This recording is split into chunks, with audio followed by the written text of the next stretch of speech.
Yan, nandito na naman tayo sa Buhay Bukid. Meron tayo ditong niluluto na suso na nilagyan ko lamang ng malunggay at papaya. So yan guys, marami din akong alagang manok dito sa bukid. Kitang-kita nyo naman pamumuhay dito sa bukid. Iba't ibang klase ng manok ang alaga ko dito guys. So yan, pakisilip na lang po at ang ganda po ng lahi niyan. Dahil po mga lahiang po ang aking manok na alaga dito sa bukid. So yan guys, malayo pang pinanggalingan yan, so mga imported guys yan. Saka yan guys, dito marami din sa mga tagiliran namin mga gulay-gulay, so marami din dito mga ampalaya, so madali lang dito mga pangulam, kapaka-paka lang guys.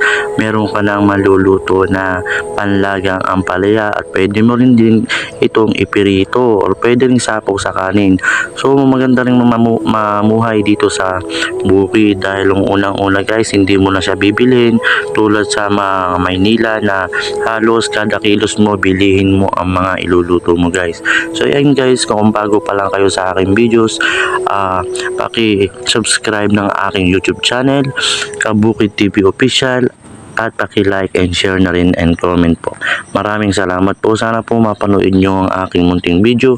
Kahit napakasimple, sana po inyong panoodin to. Maraming salamat guys. So yan. Ako nga pala si Alan Manalo na may pangarap na masenso tayo sa buhay. Na lumaki sa hirap na may pangarap at hangarin. Aray ko!